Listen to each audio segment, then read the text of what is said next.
हमारे व्यस्त जीवन में ईश्वर की आवाज।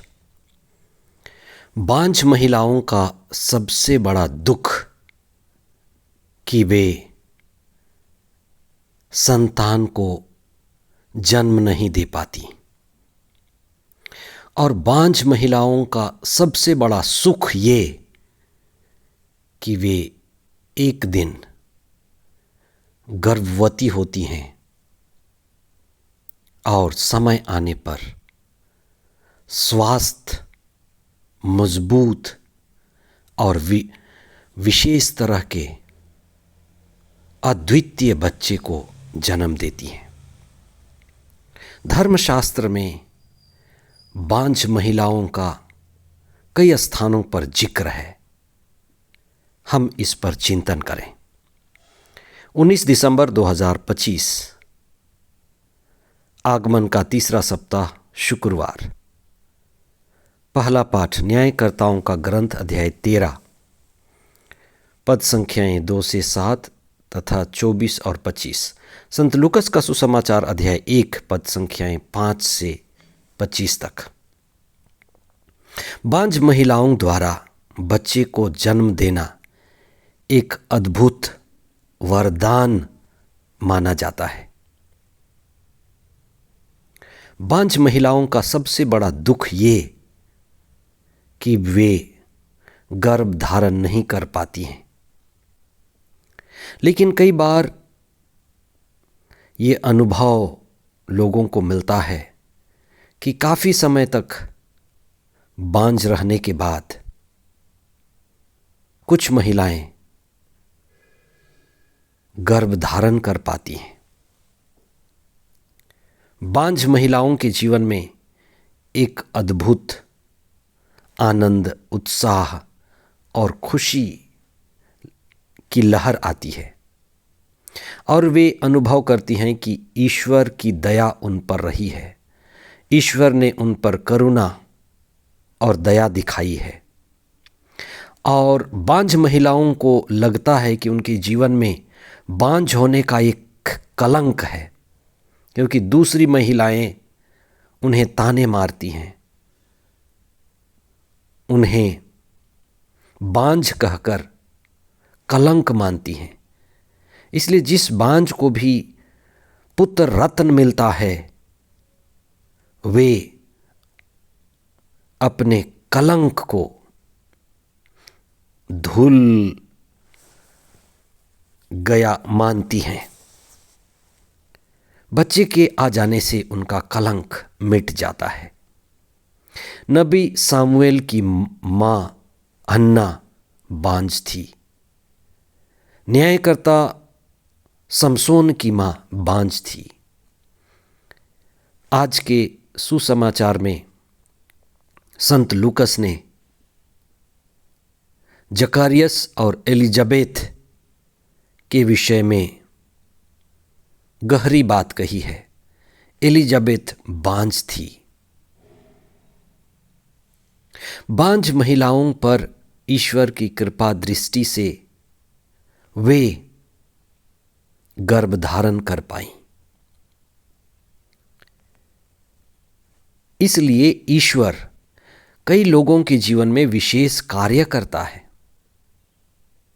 और बांझ महिलाओं का सबसे बड़ा दुख वे प्रार्थना करते हुए एक ही प्रार्थना करती हैं कि उन्हें पुत्र रत्न का,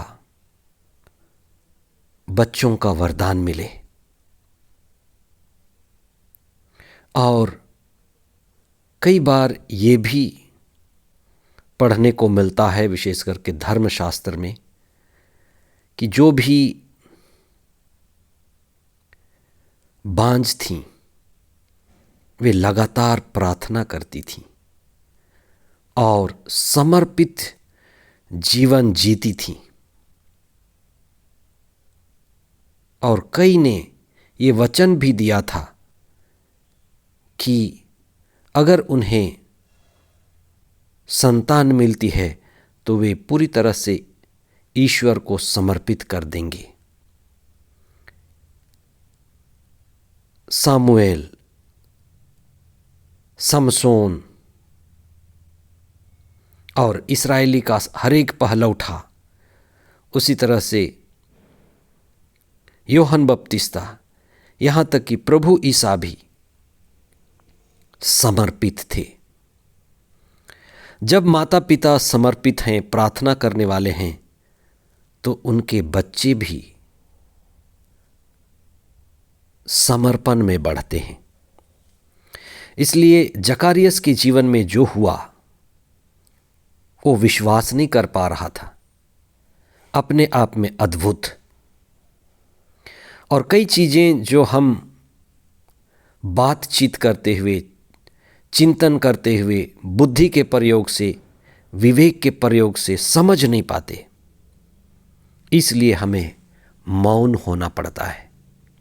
जकारियस का मौन हो जाना एक बुलाहट है कि कई चीज़ों को हम तर्क से नहीं समझ पाते। कई बार हमारा विश्वास अधूरा होता है, अल्प होता है। गहरी बातें हम मौन से समझ पाते हैं। इसलिए एक तरह से जकारियस का मौन होना दंड नहीं है, जकारियस का मौन होना एक अवसर है कि ईश्वर के महान कार्यों को समझने के लिए बुद्धि नहीं, विवेक चाहिए।